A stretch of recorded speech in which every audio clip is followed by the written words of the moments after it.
Thank you for having me this morning. It's great to be with you here on Zoom. It would be very cool to come to Oswego sometime to kind of see what it's all about. It looks beautiful there. I'm really grateful that you're taking some time out this morning. I know everybody's super busy. Semester just started for us this week.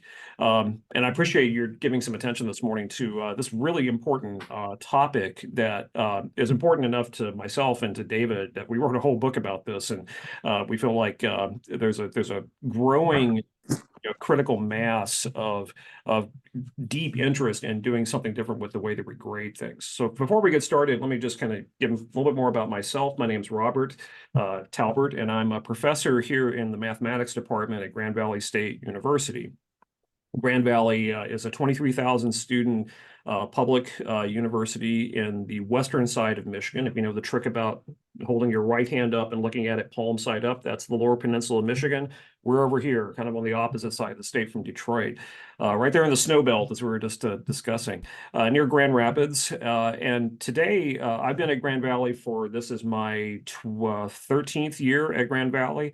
And I'm very grateful to be here in a place that really values teaching and has allowed David and myself to kind of really experiment and learn about different ways of doing things that really help students. And that's what I want to talk with you this morning today about this particular topic that I feel is very, very important, grades and grading. Before we get into the main stuff today, I have some goodies for you that I'm going to drop in the chat. And this will also be on the slides too. In the chat, I have 3 things for you. 5 things to mention here, 3 things in the chat. First of all, in the chat, and you'll see this on the screen. I'll go ahead and get the screen sharing going now. In the chat, hold on just a second. I cannot do 2 things at the same time, so I have to think. There we go. And on the screen, on the QR code, and also in the chat, you have as a link. It's kind of hard to see the link. It's Talbert/G4G, but I just use the link that's in the chat. This is a resource page that I've made for you.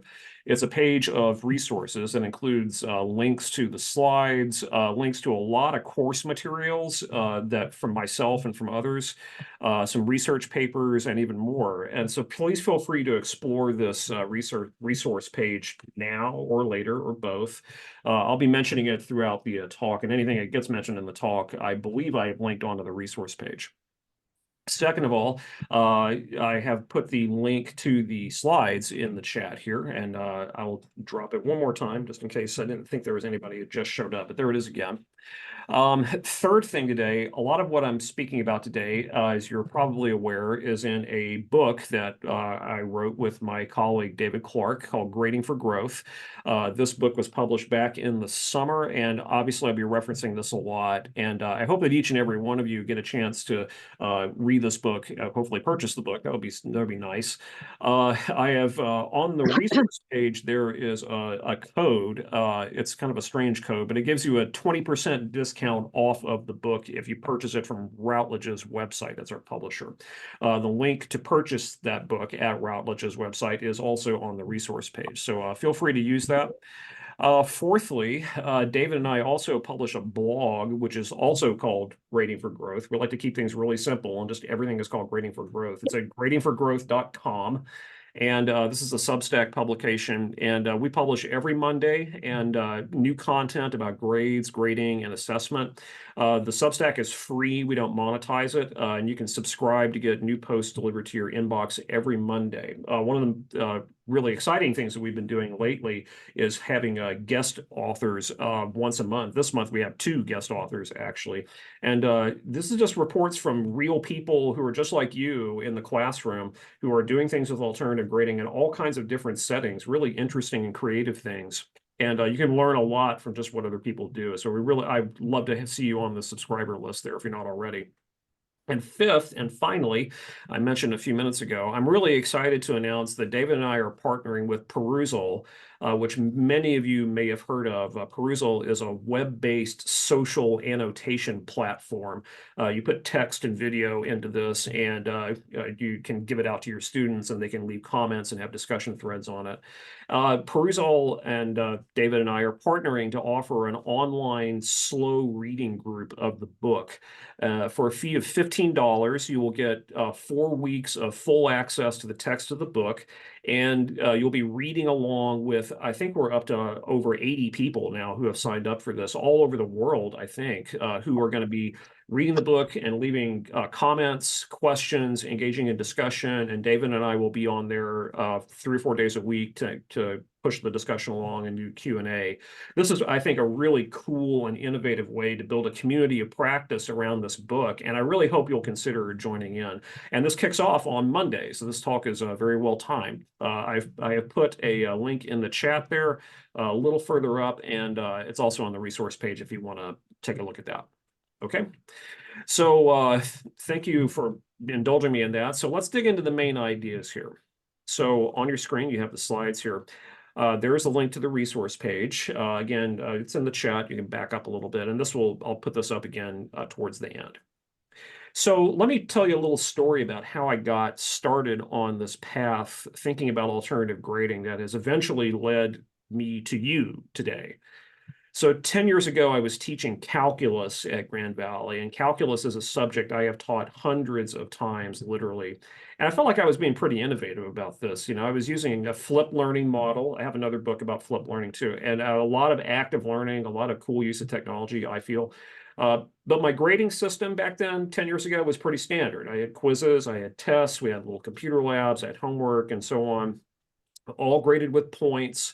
The points accumulate over time, and they somehow get transmuted into a percentage and then into a letter. So I figured this is a pretty hip and humane way to run a class, right? So again, 10 years ago, I was teaching this course using this basic structure I just mentioned when something kind of terrible happened. I had a student who was bright and enthusiastic about learning calculus. That's not the terrible part. The terrible part was that the student, although she could learn better than most students I had ever really worked with, just really engaged with the class, she was a little slower to get things down pat than most people. In fact, there was about a 5-day delay I found consistently between her and the rest of the class. She took her time getting up to speed with the subject and then would just rapidly accelerate and really master the stuff she was learning. And I saw it in her classwork, but it became a huge issue with the time testing that I was giving her because the testing was happening on my schedule and not hers. So her first test in the class resulted in a grade that was so low that it eliminated her mathematically from getting an A in the course. The second test was the same story, and she was eliminated from getting a B. After the third test, which had a similar result, she just vanished from the class, and I never saw her again. And in between time, I noticed in class her disposition and her mannerisms were just, her body language and all that was just going on a rapid decline. And she ended up with an F, and I never saw her again, but I believe she dropped out of college. And I had a front row seat to watch my grading system just slowly crush her like in a hydraulic press. And as soon as I got to the end of the semester and typed that F into our management system, I swore to myself that this kind of thing is never going to happen again on my watch. And I don't know, I didn't know at the time. I said, I don't know what I'm going to replace my grading system with, but it's got to be something, even if I had to invent it myself. Now, what I finally realized through all that horrible stuff was that something is really broken with the way that we grade. Grading, we're going to say in a minute, has been central to the whole higher ed experience in a particular way for, it seems like a long time. And we accept it and we put up with it, but it's really deeply broken. And not only that, the brokenness of our grading system is central or adjacent to just about every other dysfunction that we experience in higher education today. Now, this is a major problem because grades and grading are at the center of the whole higher educational experience as we know it. It's like a rotten core. And the thing is, it's not your fault. It's not my fault. It's not the student's fault that it is this way. And there's no point in like trying to lay the blame on the system or the right person. It's just broken. And so it's up to us. It behooves us to say, what is it about grading that's broken and how might we fix it? Because this isn't going to wait around to get better on its own. So here's the main message I want to give to you today. First of all, traditional grading is broken. It might not be something we can fix, I'm going to continue the talk, but just realize it's not as easy as just simply fixing a broken system. But it is replaceable. And I think now is the time to start doing the replacement. So traditional grading is broken and it might not be fixable, but it is replaceable. And now's the time to do it. So in the talk, I want to just continue to unpack what all this means and how we might address it. So first of all, we're going to talk, or I'm going to talk about what I mean by traditional grading and give a sense of where we got what we currently have. And then I'm going to lay out three particular issues with traditional grading that illustrate how broken it is and why continuing with a broken system and attempting to fix it might not be a winning proposition. Then I'm going to describe a framework for replacing traditional grading with an alternative, something that serves students well and avoids all these issues that plague traditional methods. And then at the end, I'm going to be joined, I'm already joined, I guess, by my colleague and co-author, David Clark, and we're going to answer any questions you have. So first, let's talk about traditional grading. I've used this term before. What exactly do I mean by traditional grading? Well, I just simply mean any system of evaluating student work where individual assignments are given and some kind of numerical score, typically a numerical score, are given to those assignments. And then those assignments are typically, not always, but typically one and done, meaning you do the thing and then that's it. You get a grade and there's no retakes. You just get a grade and you move on.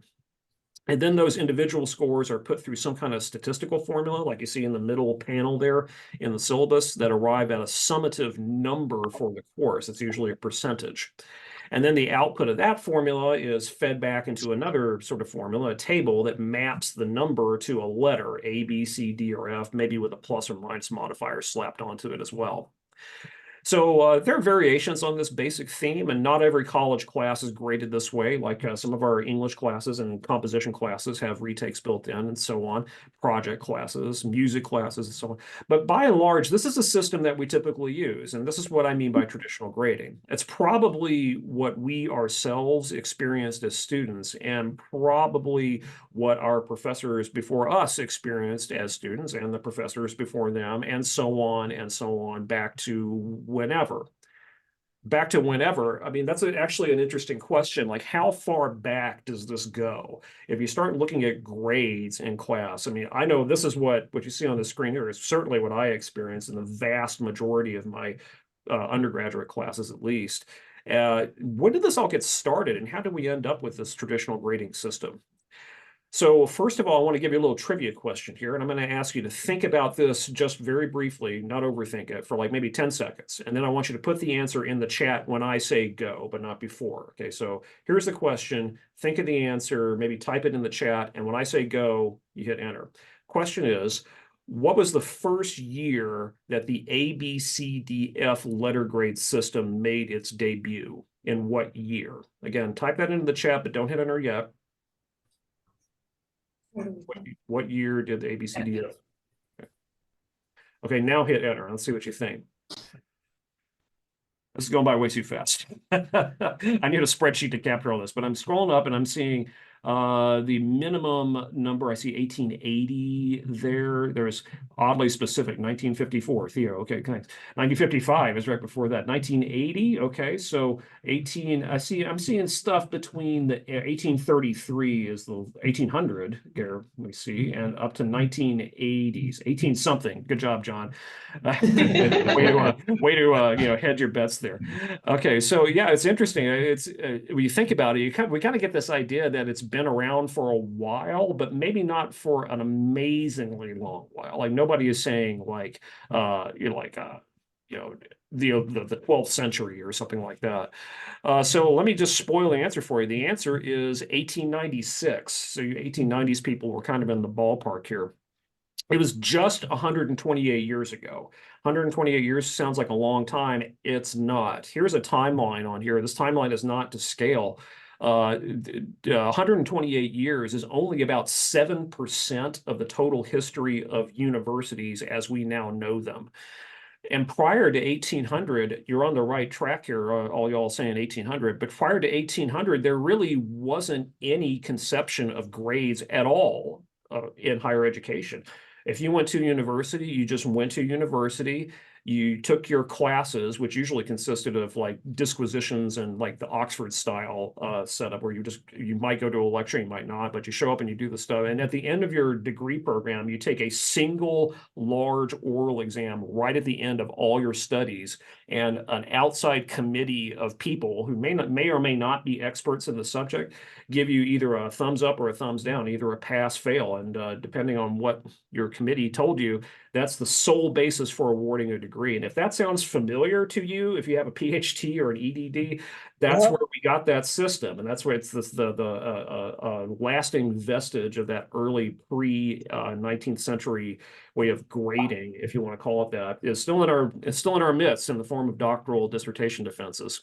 It was really only in 1785 that we have the first recorded use of anything like a grade. It happened at Yale University, and it wasn't what we know it now. It was students were just given over the course of their entire body of work, not per course, but like overall, one of three adjectives to describe their performance. Those adjectives were, this is in Latin, so I'm going to try to do my best here. Was optimi, inferiores boni, and pejores. I just butchered the Latin here, so I'm going to drop that in the chat here. There we go. And that means like best, inferior, but still okay, I guess, and worse. I think I might have gotten an inferiores boni when I was in grad school. Still no numbers, no letters, no GPA, none of that stuff. In the 19th century, there were a lot of various and odd experiments with grading structures. It ranged from the familiar to some of the truly bizarre. Like Yale had a brief flirtation with a point scale for grades where nobody knows what the top end of the scale was, but 225 was considered passing. Okay. Finally, in 1896, we have the first appearance of what we now recognize as a traditional grading system. Mount Holyoke College, one of the northeastern schools, introduced this system, and student work per class was graded using percentages. Those percentages are translated into letter grades. The letter grades were A, B, C, D, and E. Okay, if you're ever wondering what happened to E, why do we go A, B, C, D, F? Mount Holyoke College in 1898 changed to F because students were confusing E with excellent. Okay. Yeah, same as it ever was. It still wasn't called grades, though. At least were not called grades by that term until the 20th century. And we all know what happened in the early part of the 20th century. It was the Industrial Revolution, and there was a cultural obsession with measurement and optimization of every process known to man. And the term grades was borrowed from agriculture. Like you think about grade A beef, for example. The agriculture business used it first, and higher ed stole it to refer to the same thing. And without a whole lot of evolution, that gets us to where we are now. And I know it's 2024, but it's still pretty much 2023 at this point.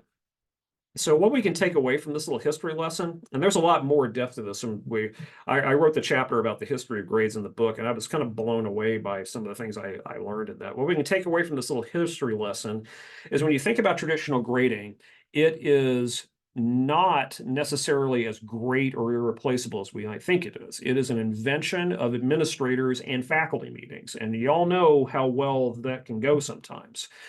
Most of these people at the time were white men of privilege too, and so factor that into it.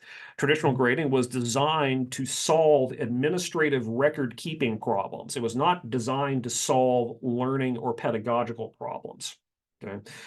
Traditional grading is steeped in the Industrial Revolution and the ideas of Taylorism and quantification, which brought us such wonderful things as the IQ test, which now we know is horribly racially biased and was used to justify genocide and eugenics at the time. Traditional grading is not inherently part of higher education at all. It is not some time-tested, research-backed best practice that evolved out of careful study and improvement. It's just not that. Traditional grading, as we know it now, is the result of guesswork and weird faculty experiments, one of which, the one we have today, happened to stick for reasons that nobody is really sure of. And you could really stop right there and end the talk and be convinced that it's time to move on from traditional grading. And maybe there's something to that. But it actually gets worse than this. As I said, yeah, it actually gets worse because even if traditional grading had been the results of many, many years of difficult, mindful, student-focused, rigorous research and practice, it would still have three serious issues and make it fundamentally broken. Before we take a look at those three issues, I want to just center you on how significant learning actually works. This is not something that will be a big surprise to you, but it's often sort of not focused on. So if you look at research on learning or simply look to your own experiences, you're going to realize that all significant learning that you engage in, anything you learn that matters, happens through engagement with what we call a feedback loop, like this. A feedback loop is where it's just what it says on the tin. You are trying to learn something, so you try an attempt to show that you have learned it with some kind of picture in mind of what a successful attempt looks like. And maybe it's not successful, your attempt. Usually, if it's a significant thing you're learning, your first attempt is not going to be 100% successful. And so we get feedback from a trusted source. We gather information. Maybe that trusted source is a teacher or a mentor or a coach, or I teach a lot of computer science students, and a compiler is actually one of our best sources of feedback. We think about that feedback because sometimes it's not totally obvious what it means. So you figure it out what it means, and then you incorporate it into another round of iteration. And this loop continues to spin until our attempts at demonstrating learning are good enough, until they more or less match the picture of success that we have, or that our profession has. So, I mean, sure, you can learn a few things. Some things you can learn without feedback loops, but to learn something really significant to you, it is not and cannot be just received knowledge. What knowledge you receive has to be run through this loop until you make something meaningful to demonstrate evidence that you have learned it. Feedback loops are not just the only way people learn anything significant. They're also fun. Fun is okay to have, and learning is fun. Working through feedback and working with feedback and seeing yourself get better at something hard is just an immensely pleasurable thing. And it's part of what makes us human, and it satisfies us. In fact, David, my co-author, is a huge board gaming guy, and he can verify this, that every game that you play that's any fun at all is based on feedback. You do something and something happens and you respond. To put that a little bit differently, if you wanted to take a challenging but engaging task and deliberately redesign it to make it minimally useful and maximally boring, what you would do is remove all feedback loops from the task. Okay. And of course, this is exactly what traditional grading does in most cases. So even apart from that, there are three big problems with traditional grading, apart from removing all the fun and usefulness of learning by taking feedback loops out of the picture. First of all, traditional grades lack construct validity. Construct validity is a term that just simply means, does the thing that you have in front of you measure what you think it does or say it does?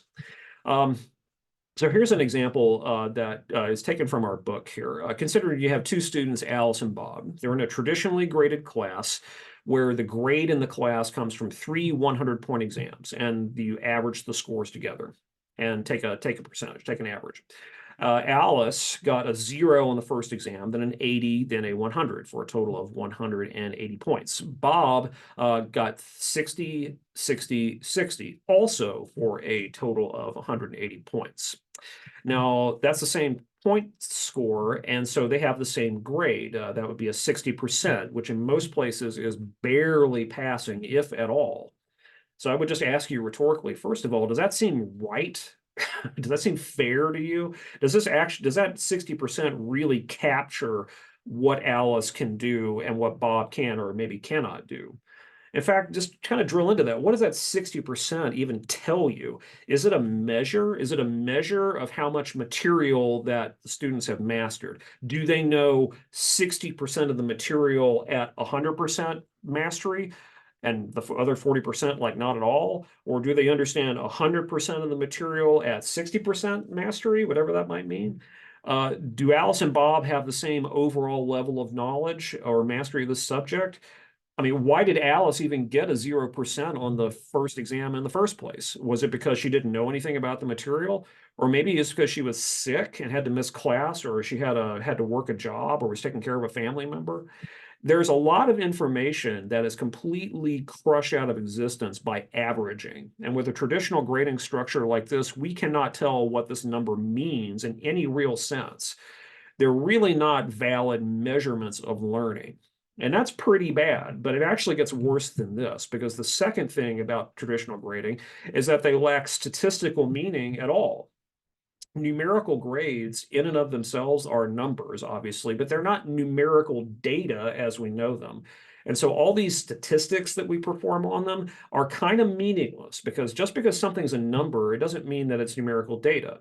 Like take zip codes, for instance. Zip codes are numbers. Are they numerical data? Well, here on the screen, you see a map of Michigan, both the upper and lower peninsulas. And it turns out there's a spreadsheet at michigan.gov, the website, that has all the zip codes in Michigan listed. So I took that spreadsheet and averaged them. And you can do that. And the number you get is 48982.7354, which we might round up to 48983. Great, that looks like a perfectly valid zip code, except there's nothing at that zip code. That zip code does not, there's nothing there. The average doesn't tell you what the center of population is. That's kind of a little bit east of Lansing, it turns out. It doesn't tell you the center of government. It doesn't tell you the center of gravity of the physical surface area. It doesn't tell you anything.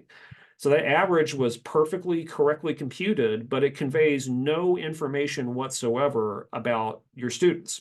They are labels. That's all they are. It's just a zip code. When you assign a 72 to a test, it's a zip code. It's a label that happens to be a number. And so we call data that are just basically labels, we call those categorical variables, because all they do is categorize. They label. They do not measure anything in any real sense. And when you start performing statistics that are intended for measurements on things that are not measurements, all kinds of stuff goes south. Now, numerical grades, again, are exactly the same. They're numbers, but they're not measurements. That 80% that Alice on the previous slide got on test 2, she wasn't hooked up to some kind of machine like an EEG brainwave meter that sort of scientifically, rigorously said, oh, you know 80% of the material or something like that. All it was is a label. It's a value that represents the professor's best professional judgment about her work on the exam or on the individual exam problems. And again, doing statistics on numbers that are not really numerical data is just invalid. Now, I want to emphasize there's nothing wrong with faculty giving their best professional judgment on student work and then communicating this through a label. That is actually a very important role that we faculty play, and one that's this day and age more important than ever. What's wrong and very misleading is to pretend that those numerical point values result from scientific measurements on an objective scale and are therefore valid candidates for statistical processes. We think that these grades are objective because they're numbers, but that's just objectivity theater, as one of our readers has coined it. It's not real objectivity, and we need to just admit this to ourselves and to our students. And finally, a third major problem, as if those two weren't bad enough, a third major problem is motivation. I think we're all anecdotally aware that grades tend to really demotivate students. They are extrinsic motivators, which means that they motivate, if they motivate at all, it's like the carrot motivation. It's like you want the grade. I really want this grade. Come April and May, we will really find out about extrinsic motivation when we have students in the office and so forth. Research tells us that extrinsic motivation is the chief source of academic dishonesty, among other things, in higher education today. I have this paper here by Anderman and Koenke. This is also linked on the resource page. And I looked at several studies on academic motivation and cheating, and basically found that students are more likely to cheat if they believe that the point of the class is to earn grades. And to remedy this, they strongly recommend, as you can see in the green there, that we adopt policies to promote mastery rather than performance and provide scaffolding to students in that pursuit. And of course, that's not what traditional grading does. And yet we wonder why cheating is such a particular issue. And we end up doing things like blaming AI tools for cheating. We can blame whatever we want, but quite simply, the easiest and fastest way to head off cheating problems in your class is to stop giving points on things. So stop, just take grades out of the central picture where they often reside. So traditional grading, as I mentioned, is broken. And in all my practice and research throughout my career, I have neither found nor have I been able to come up with a variation on traditional grading that avoids these problems of construct validity, statistical invalidation, and motivation. I don't know if this is really fixable. I could be wrong, but I don't think you can fix traditional grading. What you can do is replace it and replace it with something different and better. And now for a few minutes, I just want to think with you about what some of those replacements might look like. So in the form of alternatives. Now, I don't have the time today to do a deep dive into any one particular model of what we might call alternative grading, which simply means something other than traditional. You may have heard of some of these terms in the circles here: ungrading, specs grading, contract grading, standards-based grading. If you want to learn more about those, I have some links on the resource page, and you can also, we do quite a deep dive on that in the book. But in writing our book, one of the cornerstones of the book, and David was the lead on this, was interviewing dozens of faculty members, university faculty members, using non-traditional approaches to grading. And what we found is that nobody uses just one model. They pick and choose different elements of different models, even if they don't really realize they're doing it. Like they might actually reinvent some of these models, and they stitch them together in a way that fits them and their students. Some of them, again, borrow from models without even knowing that the model had a name. So these models here are options. They're not like religions where you have to declare yourself an adherent of ungrading, for example, and do only ungrading. I'm team ungrading or whatever. That's not how most people who are successful in working with alternative grading do it. You borrow, you remix, you recombine from a lot of different approaches, looking at your students and what they need to do. And I think this is appropriate. That's how real life actually works. So instead of focusing on particular models, David and I asked ourselves as a fundamental question of this book, what do all the functioning alternative models look like? What do they all have in common? And so we came up with a framework that we call the 4 pillars of alternative grading. Please excuse the cheesy graphic here. This is the original graphic that I drew up in 5 minutes in Google drawing, and it's sort of stuck. So we need to hire a graphic designer at some point. In this model, the 4 pillars of alternative grading, all alternative grading systems that work have 4 characteristics. First, they have clearly defined standards. And that means that the grading system should make it clear exactly what students need to do to demonstrate learning. Really make a clear picture of what success looks like, okay? Like we saw with the feedback loop earlier.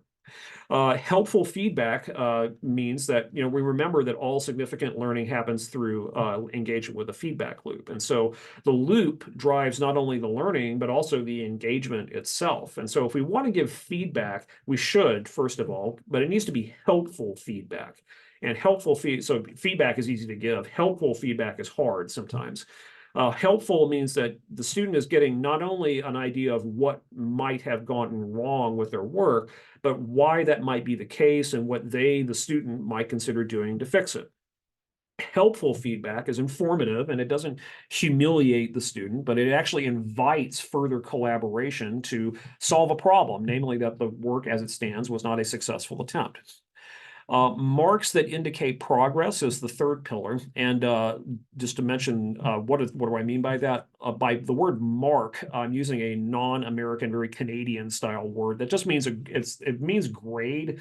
The word grade can mean a lot of different things. It can mean something you get in a course. Could mean something you get on an assignment. It could be like my son is in the 11th grade. It can mean a lot of things. So we use the word mark to mean whatever label we stick on student work once it's evaluated. Keeping in mind that whatever we put there, whether it's a number or an adjective or an emoji or whatever you want, is just a label. Whatever goes on work is qualitative, categorical data. If you give marks at all, on student work, and it's possible not to. That's the idea with ungrading, is that individual pieces of student work do not get marks. They just get the feedback. But if you put marks on student work, they should be clear guideposts of where the student is relative to success. That might be a number, or it might just be an adjective, like Yale used to use. And so when you put a mark on something, we're leaning into the categorical nature of the data and help the student describe to the student how this turned out and what else they need to do next. And then finally, maybe the most important pillar here is reattempts without penalty. In order to close that feedback loop, students need to be allowed to revise or reattempt assessments that don't meet quality standards, however you might define those, or how you and your students might define those. A reattempt could be a second or third draft of an initial submission. It might be a new version of a task that they have to complete that has the same overall objective. Whatever the case is, the try again part is critical in the feedback loop. The feedback serves no purpose if there's no try again. So that's the four pillars of any grading system we feel like that really drives growth and isn't just feeding the registrar's office. Clearly defined standards, helpful feedback, marks that indicate progress, and reattempts without penalty. So I want to start to bring this to a close here by saying, what does this look like in real life? What does this look like when it's concretely implemented in a real classroom? Well, first of all, I'm going to share very quickly an overview of how I'm trying to make this work in my current class. It just started this week, but I realize that depending on who you are, what subject you're involved with, my experiences may not mesh perfectly with yours. So we have a lot more detail in our book, where the cornerstone of the book really is 17 case studies, all from real life faculty at all different kinds of institutions, different class sizes, different configurations, different modalities, different subject areas, all of whom are making alternative grading work for them and their students. And I would really encourage you to go check out these case studies. Your question, if my configuration doesn't quite work for you, it's okay, but it's probably somebody has done this before. In fact, I've not yet encountered any subject or classroom setting or class size and so on where alternative grading simply can't work. And I've been skeptical in certain cases until I saw other people doing it. So real briefly, I'm not going to go into a ton of detail on my class, but I teach this class called Discrete Structures for Computer Science 1. It's the first of a 2-semester course sequence on the basic theoretical math behind computer science. I'm going to copy that link and drop it in the chat there for ease of use. There you go. And feel free to browse around that if you want to. Just a bunch of, it's a GitHub repository that has all my stuff in it so far. Actually, that just goes to the syllabus, but you can get to the GitHub repository from there. I'm teaching this course right now here in winter 2024 semester. Winter semester, by the way, is what we call spring semester in Michigan. That just started on Monday. The second class is coming up for me in an hour. So once I get off the call with you all, I'm going to be getting ready for this class here. So for better or for worse, this is kind of how I've set things up. I'm not saying this is a perfect or unimprovable, but here's what I'm doing. So the class is about the mathematical foundations of computer science. And so there's a lot of basic skills that are involved and a lot of applications that are involved as well. And so I have the grading system set up to assess and help students grow along those two basic axes. So in terms of clear standards, clearly defined content standards, the basic skills in the course are split up into 16 what I just call skills. Okay, the first 8 of those you see here on the slide. 6 of them are designated as core skills, and the remaining 10 are called supplemental because they're important, but not like really at the center of the class. And as you can see here, these are all phrased in terms of action verbs, like I can do this. We take a kind of an abundance mindset here. These are all concrete, actionable, observable things that students can do and will do to show that they have mastered the skill. The standards are very clear, and I go so far as to, when I get around to an assessment, here's an example of an upcoming assessment on skill C1 about conditional statements. And you can see it's exactly what the skill says. In fact, the skill is written right there on the assessment, so there's no surprises here. And not only is the standard clear for what you're being assessed on, the success criteria there at the bottom give a clear standard for what constitutes a successful attempt. It's not always the case that like perfection is the standard here. In most cases, in most of these skills, a couple of minor errors are okay. In this one, it's pretty basic and there's not a lot of wiggle room, so I need all students to get all 6 of these correct. And if they do that twice on 2 separate assessments, they have mastered the skill. That's the rule. You have to do it twice according to up to the success criteria, and then we check it off that you've mastered that skill. So that's what clear standards partially looks like in my class. When I give helpful feedback, we also have these the series of what we call challenge problems, where students are applying the basic skills to new and difficult and cool problems. And here's an example of a task from a challenge problem. This is student work. And, you know, they submit the stuff on Blackboard, and I have success criteria for this as well in a separate document. And I read it and I think, okay, this might have a few flaws in it, but does it generally meet the success criteria? And if so, it's labeled success. And if not, I give them some feedback. And in fact, this case, this one student, it was okay in most places, but they had a few things that needed to be upgraded here. So I gave them this feedback and what's the problem? What went right on their work? First of all, it's good to point out what was the problem and what might you do to fix this? So that's helpful feedback. I feel like that was helpful. And it was helpful for this student because eventually I'll say something about revisions in a second. They were able to get this up to a success level. The marks that indicate progress here, very few things have points on them in my class. The skills, when students are assessed on those, they're marked success or retry. Those are 2 different forms of speech, 2 different parts of speech, and it kind of bugs me, but success means congratulations, it was successful and you're done. Retry is like, it's a verb, it's a complete sentence actually that says you need to retry this, okay? And those are retried, and on Blackboard what I record is the number of successful attempts that they have made. And they also get success or retry on challenge problems. We have these items for engagement that are point value, and I'm not going to go into that. But the important stuff in the class, either success or retry, that's the only 2 marks you ever get. And those are pretty informative. They tell you what to do. And this is what it looks like. We use Blackboard Ultra as our LMS, and I have a lot of thoughts about Blackboard Ultra. One thing that it does pretty well is that you can actually create arbitrary text labels for gradebook items. And so I can type in a 1 and it says success. I can type in a 0 and it says retry. I used to have a grade called incomplete, but I actually don't do that anymore. So when students pull up Blackboard, this is what they see. Now, finally, reattempts without penalty, very important. It's real simple in my class. If you have checkpoints are weekly quizzes that we give over the skills, and they are cumulative. I'll show you in a second. And if you have an unsuccessful attempt on a skill, you just try it again next week. You can look at the feedback, you study the feedback, you practice, and then you try it again. Challenge problems, you get the feedback and you can revise and resubmit up to 3 items per week. We put a limitation on that. It's reattempts without penalty, not reattempts without limits. Okay. And then finally, just to note here, this is the schedule of checkpoints. The first one's coming up on Friday, and as you can see, every week or a couple of weeks thereafter, we have new versions of all the old skills. Okay, it just snowballs, and the idea is that you will pretty soon, if you have these chances, you're not going to be doing 14 things a week. You're going to be doing like 5 things a week. And these are very simple problems to work out. And there's some of them have up to 11 different attempts on them. So plenty of chances for students to show what they know, and plenty of chances for students like my calculus student at the beginning to take their time. And that's a really important thing for me.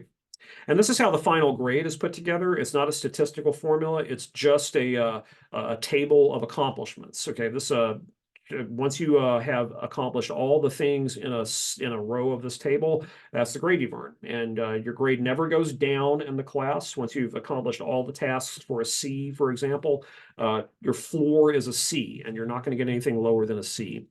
There are some rules also for plus and minuses. That's too much in the weeds to get into right now. And I've also turned this into a checklist as well. I don't have time to share that right now. This is all basically based around a feedback loop. And here you can see how the pillars of the 4 pillars map onto a feedback loop. And I think that every system of implementing alternative grading, whether it's ungrading or specifications grading or some mishmash of each, or you ungrade some things and traditionally grade others, some people do that, looks kind of like this if it works. Okay. So I'd like to end this off by just saying, like, what do you do now? You're reading the book. Maybe you got some ideas here. What do you do now? Well, first of all, please, please, please, I know you might be hyped to jump straight into traditional grading. You can do that, but keep it simple. Please keep it very, very simple, whatever it is you do. Most cases where traditional grading fails to work for whatever reason is because of overcomplicating things. Like you have like this math. The first time I did non-traditional grading, I had 63 learning targets in my class. Okay, I have 16 now, and I feel like that's pushing it. I was in grading jail the whole semester. It was terrible. Keep it simple. Whatever it is you do, simplify it.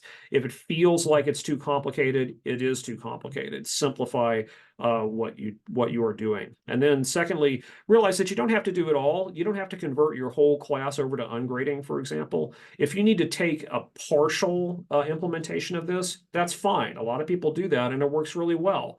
Maybe you're not in a position where you can do a full-on alternative grading setup. That's fine, and you don't have to do it all to really be caring about your students. We see some unfortunate language sometimes where people say, you know, like, I use specifications grading because I really care about my students, which kind of by implication says that if you don't use it, you don't care about your students. And that's false and wrong. If all you can do is one pillar, here's my challenge to you. If all you can do is one pillar, that's more than good enough. That's a major win for your students. Like if all you can do this semester is maybe pick a couple of assessments and experiment with reattempts without penalty, I think that's awesome. And I think your students are going to really benefit from this. And it'll give you something to build on later on. You don't have to do it all. If you're kind of overwhelmed looking at all this, I don't blame you. Maybe just pick a pillar in the 4 pillars and do one thing this semester. I think that would be a great, great thing to do. And I think you'll learn a lot, and your students will give you a lot of good feedback about this. So again, I want to thank you for your attention here. I want to leave some time for Q&A here. But remember, traditional grading is broken. I don't think we can fix it, but we can certainly replace it. And now's the time to get that done. So thanks again. If you haven't read the book, again, I encourage you to do so and maybe join us in perusal. I'm very pleased now to be joined by my colleague, David Clark, who's the co-author of this book. And we have some questions here. Michelle already put one in the chat here, but we're going to leave some time for Q&A. I know you might have a lot of questions. Let's hear what you got here. I'm going to stop the share, and I'll take this first question here. I can't get to I apologize. The Zoom bar is blocking my stop share button. There we go. Now I can stop the share. There it is. Before we get into more questions, engagement credits, Michelle, this is it's a point accumulation device that I've set up. Whenever students do something, I want to grade engagement, but I don't want to grade engagement. So I give students points, like it's stolen from role-playing games where you get experience points for doing things. So like if you show up for class and stay engaged in the class, you get 1 engagement credit. If you fill out a survey that I have in mind for you to do that gives me feedback, you get an engagement credit. I have a startup assignment this week that earns 25 engagement credits. So there's like things that you do to show that you're engaged in the class get engagement credits. That's what that is. It's a kind of like the next best thing. I don't like grading participation for a lot of reasons, so I just give credit for participation. Okay, David, good to have you here this morning, sir. You're right down the hall from me. I was expecting you to show up in my office, but here Hello we are. over there. Hello over there. I can point right to you. You're right down that way. Okay, so right. Ken's got a question. I think I've talked enough here. What prevents students from cheating when trying to meet standards in the example you presented? You mentioned how grades promote cheating, but not sure how your methods decreases cheating. David, you can answer this. This is kind of about my class. This is a thing you deal with too. What's your thought on that? Yeah, I can jump in here. So hi, everybody. I'm David, and I'm going to keep going here when Robert runs off to teach the class that he was just telling you about.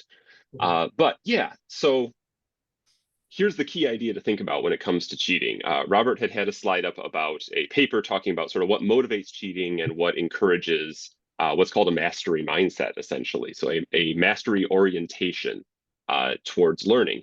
And the key idea is not that we try to remove every possible opportunity for cheating. That is a fool's errand, right? That um, the sorts of stuff, there's impolite words to describe it, that we try to lock down cheating and say now it's impossible. They simply don't work, and they set up an antagonistic relationship with students. But instead of doing that, by using something like the 4 pillars, so setting up a orientation in your class where it's clear that what matters is learning, right? That what you value and what you want students to value is actually learning things as opposed to playing the game or performing. That discourages cheating. Students see it, they understand it, and they react in a way that humans naturally react, which is to say, oh, I'm going to do that thing. I'm going to actually engage in a feedback loop and show you that I've learned things. So the way that it decreases cheating is actually by just changing the tone of the entire class through the message we send through its structure. So this is the essence of that Anderman and Konka paper, that from years of study of how students react to cheating or how students react to course incentives, that essentially the 4 pillars are the best research-based ways to have a correlation to decrease cheating. Robert, anything you want to add to that? I would just signal boost something you said earlier. There is no way to prevent cheating. Okay. Prevention is not really like that's a losing proposition because you just can't do it. You'll drive yourself crazy creating a police state doing so. But what you can do is make it less likely or less appealing. One of the things I tell we're doing a whole day this week in my class about academic dishonesty and AI use. And I got absolutely killed by ChatGPT use last semester, it turns out. I didn't do a good enough job explaining, like, you don't have to do that. I mean, what I want is your ideas, your thoughts, your mistakes, all of it. And you and I together are going to work to build something really cool here. But if you cheat, you're short circuiting yourself. So I don't have a lot of great answers about preventing cheating or making AI work for you or whatever. I'm struggling with that, just like a lot of folks. But one thing that does decrease it is just making sure students are clear that there's no incentive for this. There's zero incentive. Like the value proposition of cheating in the class is like so far on the negative compared to other classes because you don't have to do it. You just do your best and you'll get other chances to improve, genuinely improve. And then when you do that, I'll be able to write a letter of recommendation for you later on that says, well, this student really worked through adversity and ended up producing something really cool. That's very useful and shows they learn stuff. It's just it's the risk is the risk equation moves completely in the other direction when you implement the 4 pillars. I think that's what the research is kind of telling us, more or less. So I'm taking a look through the chat here, and John or anybody, I'd appreciate if you notice that I've skipped over something, but I noticed that Nancy had a question, and this is absolutely real. There's a limited amount of time in the semester for student learning, right? The semester ends at a certain point. What happens if the student just runs out of time to master the material that needs to be covered in one semester? It's an excellent question, right? This is the world that we work in when it comes to learning, and none of us, I think, have the opportunity to change that. And so the truth is we have to work within that. And so plan ahead to give students many opportunities with a minimum of rush. So I know some instructors try to end new material a little ways before the end of the semester so that there are enough times for students to keep engaging in a feedback loop and showing their understanding. Practically speaking, what happens is I try to make sure when I work on this that there are enough opportunities to reassess without rushing, and that the last few things we do in the class I recognize are going to be assessed at a lower level. And that always happens in any assessment system, but that's really highlighted by this approach. So yeah, the end of the semester comes, we have to be practical about that. But in reality, we're giving students more opportunities than they would have had in a traditional system to show all of the different things that they've learned. Let's see, so I'm also scrolling here as we look.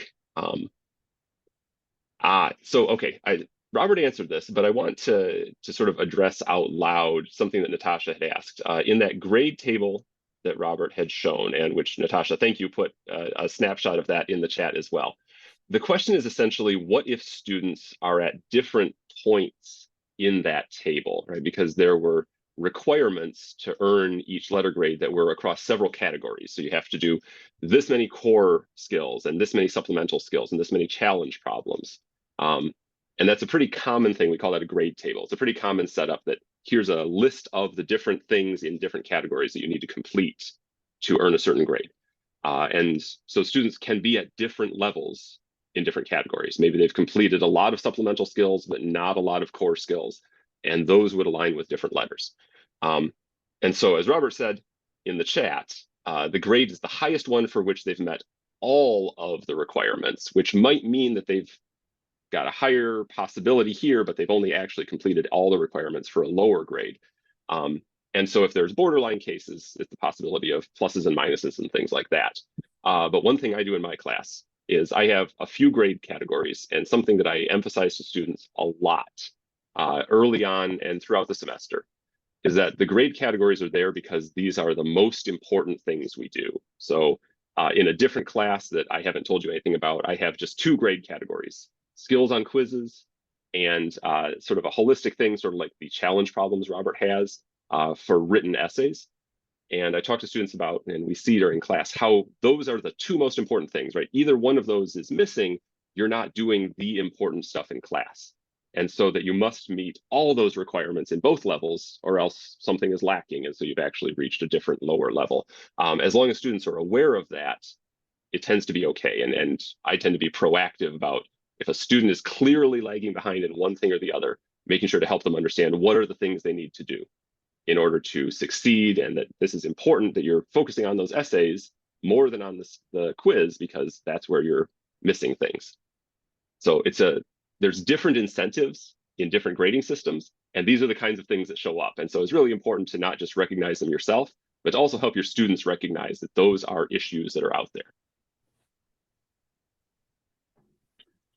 So let's see, continuing to look at we're approaching the end of the time, yeah. So I don't want to keep you too much longer. So if you want to address one more question, maybe.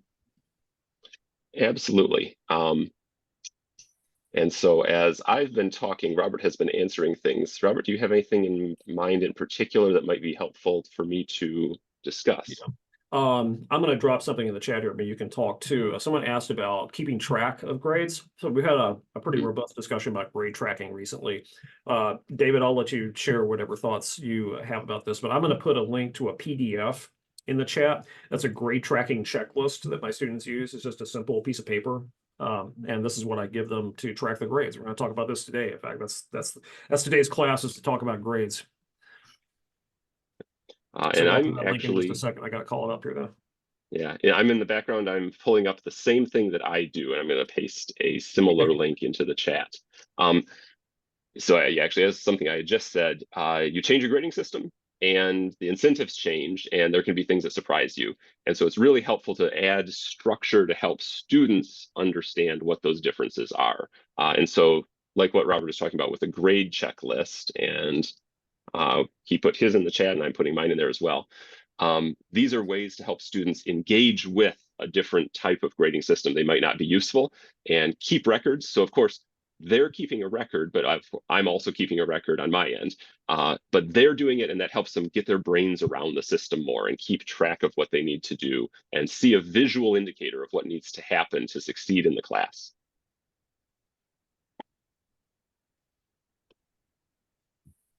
And this thing that David, yours the same way. This thing it's all it is just the table from the syllabus, just turned into a checklist form. So just check. And try to not overcomplicate things. I used to think I could be clever and do this in Excel or Google Sheets, so it automatically updates. It's like, no, I think most people just like having a piece of paper or PDF.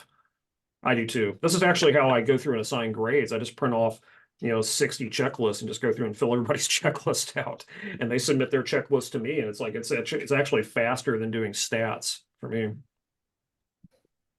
Jessamine doing specs grading in her class, so talk to each other about this. And yeah, Magdalena mentioned in the chat, right? We know that a college GPA is a combination of many things, right? And anytime we're averaging and mushing together points and percentages and stuff from many, many different categories, that's going to happen, right? That we take everything down to a single number that can't possibly encompass the whole range of a student's experience and knowledge and all of these relevant things. But the students can really internalize that judgment that single number, that single final value gives them. And so finding ways to back off that judgment, to remove that element of grading, to remove that thing that pulls at your brain and says, this is what matters, and this is me as a person, this is how I am valued. These are good things. Changing those sorts of things helps students in so many ways, and making our classroom experience better is just one of them. Okay, we should probably end at this point. Thank you. This was wonderful, and we will post a recording of this later today. So thank you. Thank you all for being here. And John, thanks again for setting this up. And if you have any questions, please feel free to email me. I don't speak for David. Maybe you can email him too. You can just forward him to me. Happy to engage with you further on this if you have any questions. And make sure you talk with each other too, because a lot of you are doing some really cool things right now, and you can learn from each other. And I'd encourage people to sign up for the Grading for Growth Substack blog, and also join one of the reading groups, either the perusal one, or you're welcome to join the one that we're sponsoring here at Oswego and Jessamine. It's all done over Zoom, so feel free to join us. Thank you. Have a great day, everybody. Thank you, and good luck with your class. Thanks.